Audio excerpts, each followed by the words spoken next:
Hey, hey, hey. I really hope that you all are having a blessed day.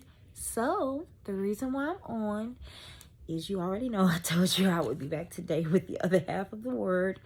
And so today it's going to be the Amorites and the Canaanites. I may have to end up making just one video, the Amorites, and then coming back for the Canaanites, because what's happening is, the download time takes too long, and I don't want to go to sleep without you guys, beginning to start getting it through as promised. So we'll start with the Amorites. And so the Amorite spirit, when it gets into people, how you know it is, it states that people who carry this spirit are very selfish and arrogant.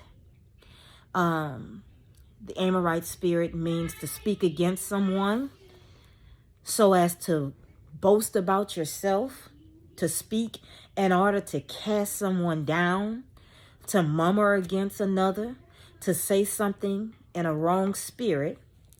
And then it goes on to say in Numbers 12, 1 through 16, you can read that to get a further understanding as to how the Amorite spirit operates.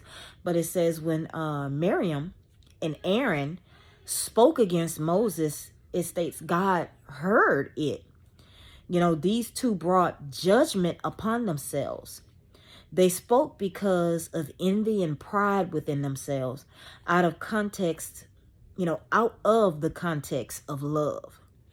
Notice what happens when you speak against God's anointed and God's appointed leaders. The Lord departed. So when you read that, you'll see how the Lord, he departed. The glory cloud, the presence of God departed. God will not stay in a place of criticism.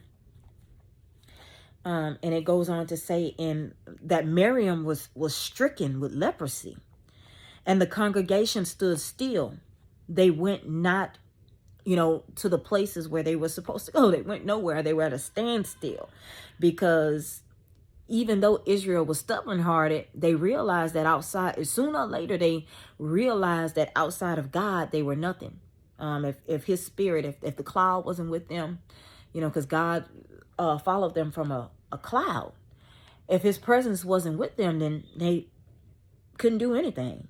If they went out to battle, they couldn't win the battle. And so everything that comes out of your mouth can either create or destroy, which we know this. The Amorite spirit is a perverse spirit. It destroys. For an example, they said that you can find this example in Isaiah 19, verse 14. Perverse words set in motion spiritual forces.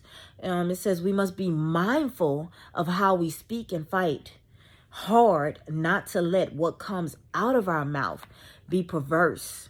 This is why I tell God within my heart to let the words of my mouth be acceptable in his sight. I ask him to take charge of my thoughts day and night and to order my steps so that I could be in his will, because, those who have a mindset in that order, this spirit can't cling to them. This spirit can't dwell amongst them, because it will be at war, because you have the mindset that God needs you to have in the place where he's taking you. I just said that. And then it says, if any of us are working or have been working in this type of spirit, or if it's somebody, that we see that's operating in this type of spirit, we must repent. We must have that person that we see falling short, working in that spirit, to repent. Okay. So I'm going to end this video here so that it doesn't carry on and take forever to upload. I love you guys. I'll be back.